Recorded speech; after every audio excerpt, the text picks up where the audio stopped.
Hey guys, it's been a while since I brought you a video. I wanted to get back with you. I do have quite a few videos in the pipe right now. I've got some AR-15 accessories, got 5 flashlights on 2 videos to show you, new AR-15, new bolt gun, new optics, optics mount, some Vortex stuff.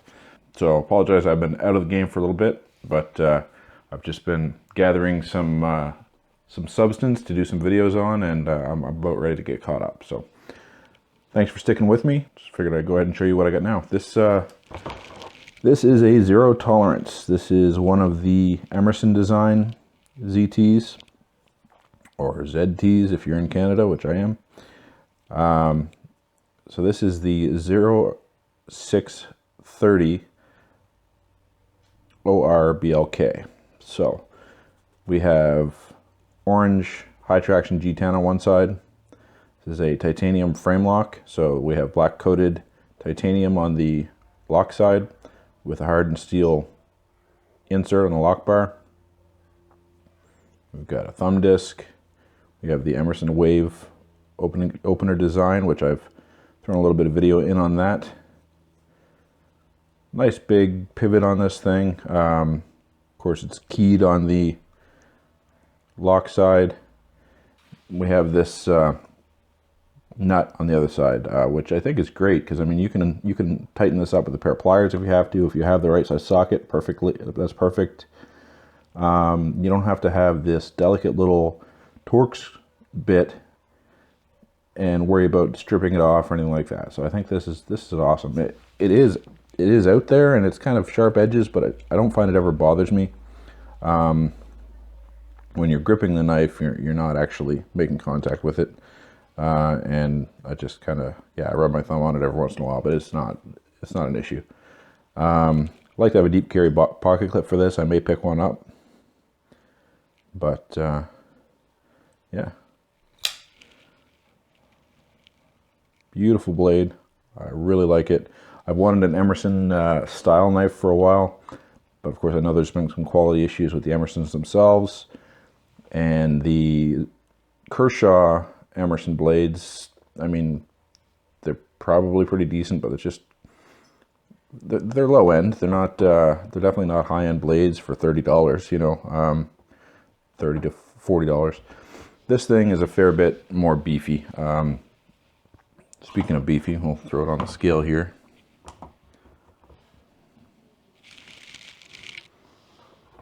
We are looking at 6.31 ounces. So if we want to throw that as a comparison, it's got a lanyard on it, but this is a Paramilitary 2, 3.94 ounces. Or if you want to go with something really lightweight, there is the Manix 2 lightweight, comes out at 2.89 ounces.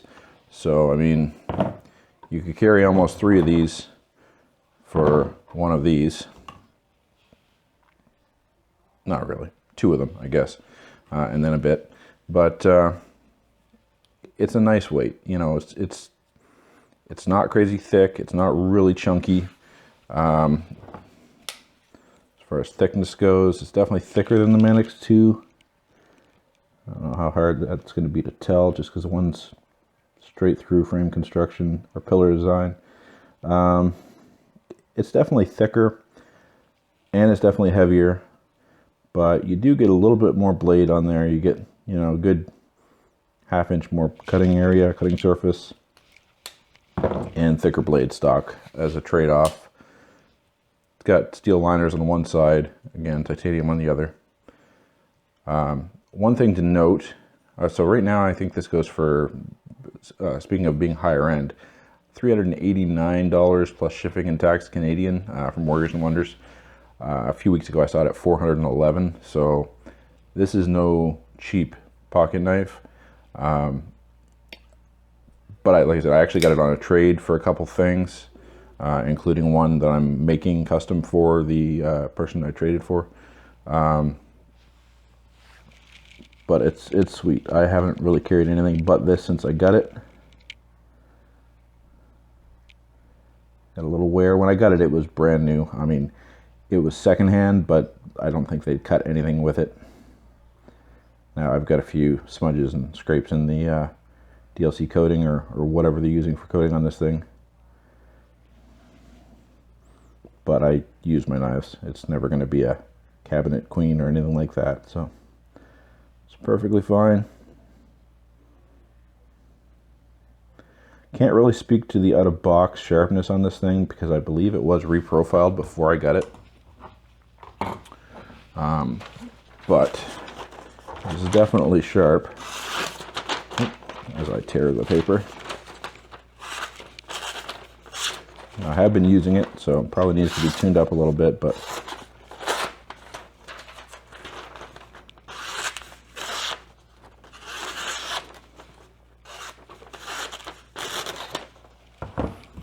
I'd say it definitely needs to be stropped, but it's got no damage on the edge. It's just probably got a little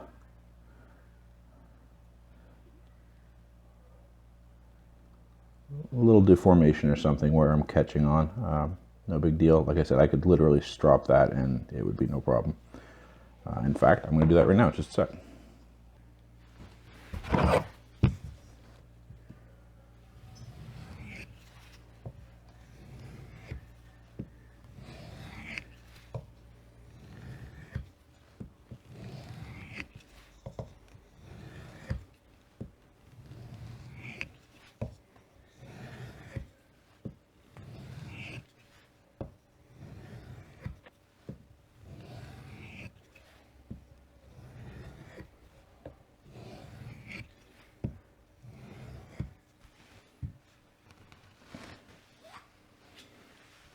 Alright guys, so that was the extent of the stropping. Let's give it another try here. Oh yeah. So it's crazy what just a couple of swipes across the strop will do for you. Thing's super sharp. This is the same exact paper stock that I was using before that was just ripping. Here, I just rip again, but anyway, this is plenty sharp. Really nice edge.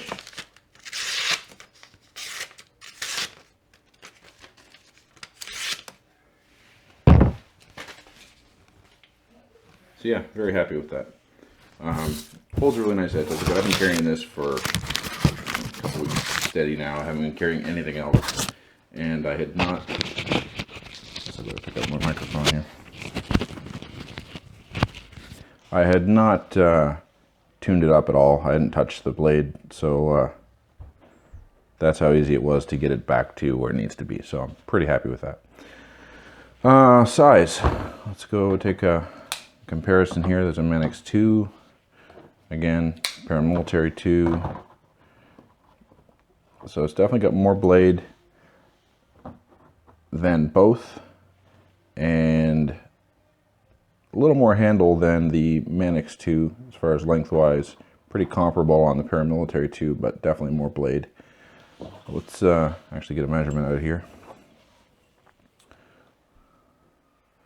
So we're looking at 3 3/4 inch cutting surface, and we're looking at about an 8 3/4 inch overall length. So it's not a small blade. It's also not a, you know, Recon 1 XL. It's not a monster. But it definitely, like I said, feels really nice, solid in the hand. Super slick if you don't mess it up. One thing to note, when I got this, so the person who traded me for this said has a really strong detent. It's really hard to overcome. So I Googled it, and I found he wasn't the only one that had that complaint, but that it was user error.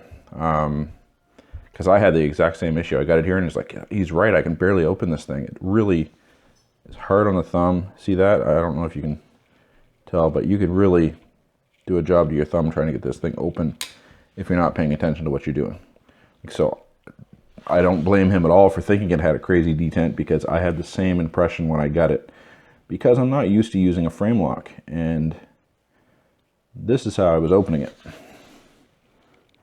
Okay, right there you can see I have my finger, my index finger, on the frame lock, on the lock bar itself.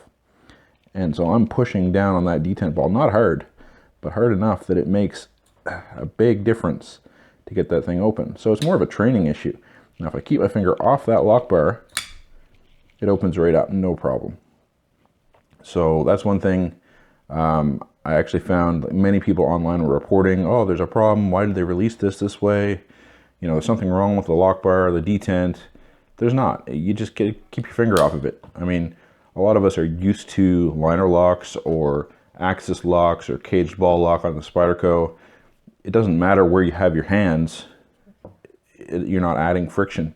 In this case, if you push on that lock bar, you're pushing that detent ball right down into the hole, and of course you can't get it open. So if you just slide your finger back just a little bit, opens right up with authority, nice and quick. Nothing wrong with this blade at all. Like I said, just a bit of a training issue. And I'll take credit for not knowing any better. So that was kind of a neat thing to figure out. There was really nothing wrong with it. It's just, you know, I don't need to send it back and ask them to fix it or anything foolish like that. Everything is well. You just got to open it properly.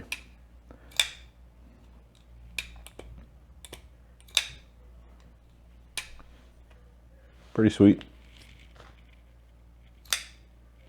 So that's, again, been one of my carriers for the past couple weeks, or pretty much the main thing I've carried.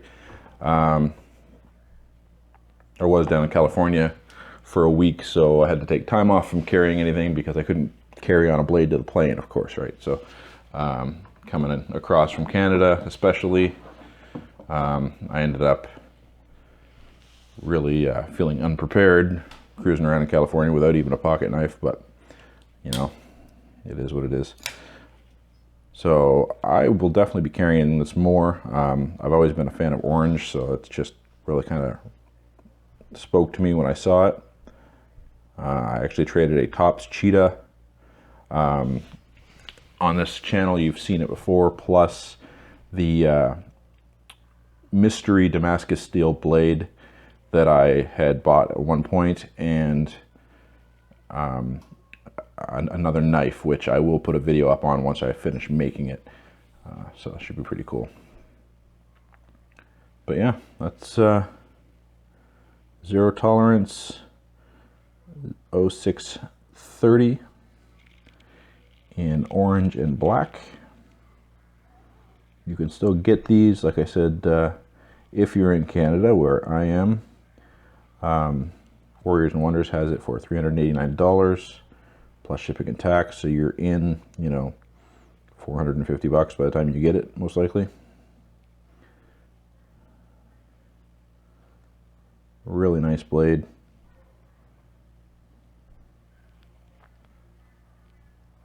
Get the focus for you there.